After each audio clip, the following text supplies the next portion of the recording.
Censor and Pipeman on W4CY Radio.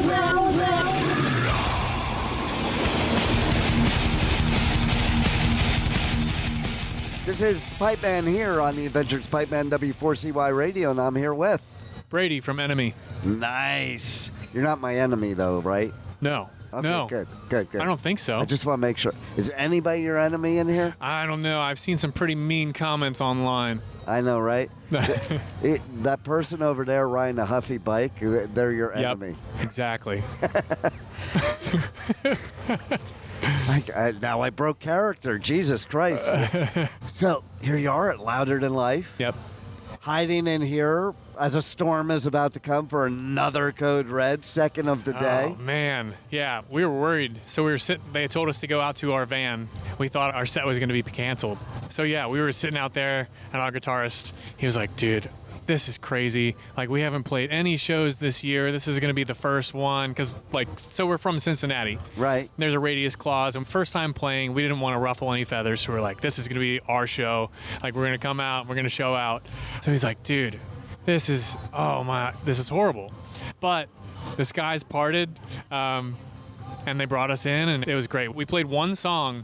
And they're like, hold on, you're going to pause your set. I'm like, okay. And they're like, we're pushing everything back an hour. So we're like, this amazing. And by the time that we went on stage, sunny skies, it was amazing. It was so awesome. And all the people that were coming into the entrance, they got to filter in and see us. Nice. And then all of our fans got to make it out as well. So I love it. I love it, because nothing sucks worse than you're about to perform at a festival and then you're cut. Like, it's a bummer. Yeah. Not only a bummer, there's a lot of work that goes into it for you as an artist to be here at this festival. For sure. Yeah. Showing up on time and promoting on your end, as well as the promoter saying, like, hey, these guys are going to be here. And it's like, it's such a shame to just upset the fans. Yeah. Because we wouldn't have played. People would have been so upset, like, man, we really wish we could have seen you. So. Yeah. And credit to Danny Wimmer and his whole team, because I don't think there's any other festivals in the United States besides his that could handle these weather scenarios like this with safety, but also where people are not missing out. Yeah. Well, and I think it's a testament to, like, DWP and, like, just the people that come out and work these events. Like, everybody is very professional. They're on the ball, but they're also, like, out here having a genuinely good time. Yeah. And, like, I feel like that's the best kind of employee to have, is someone that enjoys what they're doing. So it's so cool. And I have friends that work in the production team and friends that work at the VIP booths and stuff, and it's like, they just love, this is their highlight of their... Love that. Of the summer. And it's the only way it should be, too. Especially in this business. If you're not having fun, this is the wrong business. For sure. And that holds true for an artist, too. Yep.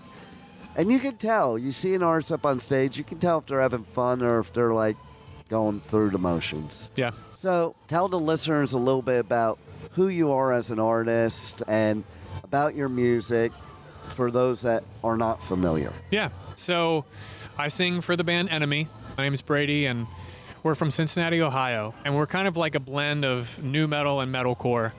We've had people compare us to, like, Motionless in White, Breaking Benjamin, Linkin Park, which is all, like, great comparisons to have. Yeah, like compliment, right? Yeah, heavy hitters. So it's nice to have those comparisons, for sure.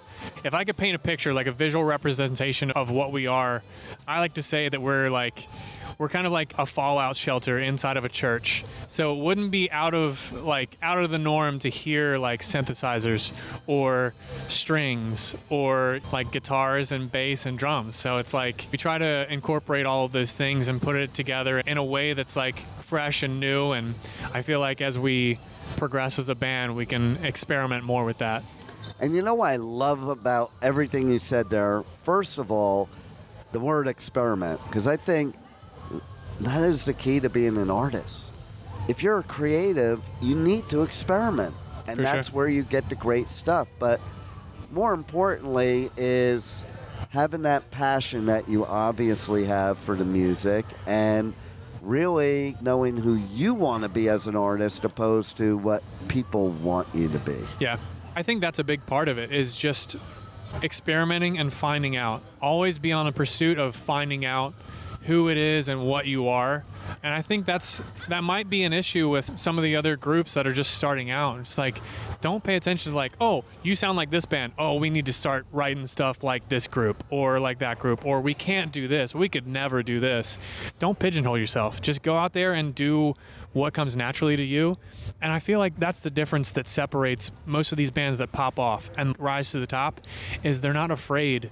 They're not afraid to experiment, and they're not afraid to do the things that other bands aren't doing. And that's how you find out who and what you are.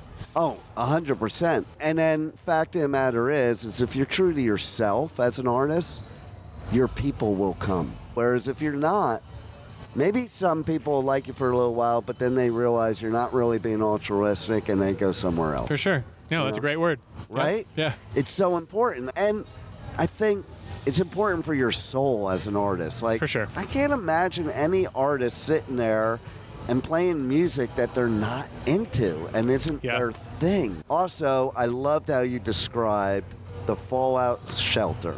Yeah. Because a lot of times I'll ask people, how would you describe your music without using a genre?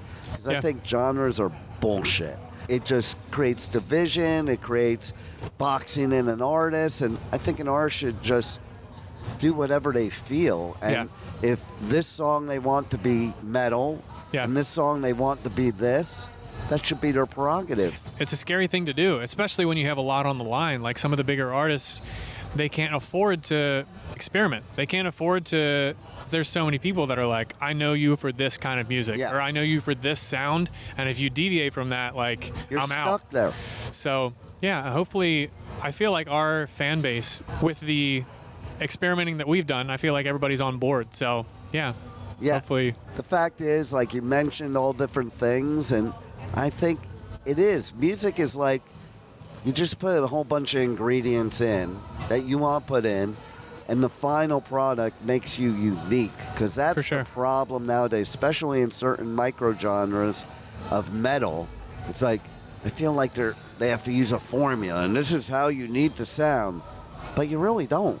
You need to sound who you want to sound like, which is you. Yep. And then you take like Bring Me, who's headlining tonight.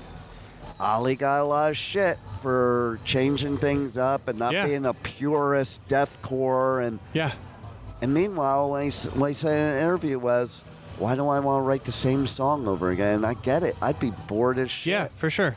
I love that about them. I love that they're free to experiment. I just feel like some of the stuff that they've done has been, they're pioneering things that haven't been done before, and it's so cool to see that. I'm very excited to see them tonight. That's the first time I'm going to see them live. So really? Yep. Okay, so my first time was at Danny Wimmer Festival. I didn't even know who they were, and I'm a metalhead from way back, but I was like, it didn't even take me 15 seconds before I was like, oh my God. Now they're like one of my top 5 favorite bands. And I feel like that's a big thing as well. It's at some point it changes from being a musician to being an entertainer. And they have that. They are entertainers. Their whole set, all of the interactions, all of the video wall stuff, like just from what I've seen online, I can't wait to see it in person. Oh, you're going to love it. You're going to be pumped. You need to go on tour with them. I'm putting that out there in the universe. I would love that. Right? I'm putting it out there in the universe. So, what do you have coming up that has just happened, is going to happen, things that the listeners need to know about? So we were featured on a bunch of radio stations recently. We were featured on WWE. So it's been a whirlwind, but we're accepting it with open arms. We've got a few local shows coming up, like greater Cincinnati area. There's a metal band that reached out to us from like the Dayton, Ohio area.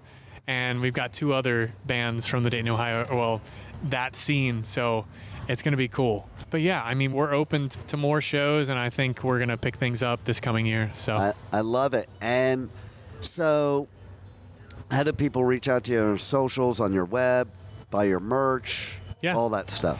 So we're on Instagram, Enemy Music, at Enemy Music.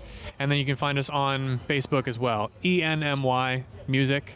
But yeah, if you find us on either one of those, I mean, you can look us up on our website as well. ENMYmusic.com, and then all of our socials link. So whatever you guys use, follow us on there. Very cool. Yeah. And so, one other question is, how you feel Danny Wimmer treats his artists? Great. Just the fact that we were able to play, like, okay, so with the whole weather situation, we were worried that we weren't even going to, like, get to play. Right. So we played one song. The stage manager was like, hey, we got to shut it down. Like, we got to wait. And we're like, okay. So we wait for 20 minutes, and then we play one more song, and we're done. But the fact that they pushed everything back, like, that's a testament to respecting the fans, respecting the bands, and, like, trying to make something happen. You can't control the weather, so just making the best of the situation, that's awesome. And the fact that, like, so many people come out to this, like, one of the highest attended shows. Not only that, 2 days ago, #1 rock festival in the country. And it's that way for a reason. That's like what we were talking about earlier. The people care about what they're doing.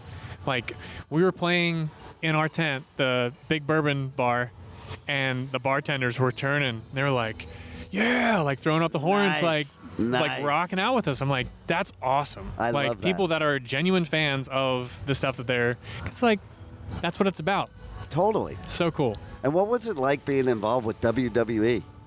It was a whirlwind. Like, it's when we were featured on there, we didn't even know we were going to be featured. One of our fans reached out and they're like, hey, you know that they just played you on WWE. We had no idea. That's a trip. Yeah. We had no idea. And we messaged our label. We're like, did you know about this? We're like, yeah. So it's like, surprise. There's a testament of why it's sometimes good to have a label. Yeah, that was one of the things, because they have a partnership with a licensing group, and our songs are dumped into a bank. So they can pick whatever they want, but they've featured us. WWE has featured us like at least 8 times now. Wow. And it's insane. So if anybody from WWE is listening, we want to do something with you guys. We want, I don't know in what capacity that is, but we live in Cincinnati and we're willing to drive. But yeah, it's been nuts. Well, that's badass. Yeah. And you guys are badass, and thanks for being on the Adventures. Thank you. Thank you for having us. Thank you for listening to the Adventures of Pipeman on W4CY Radio.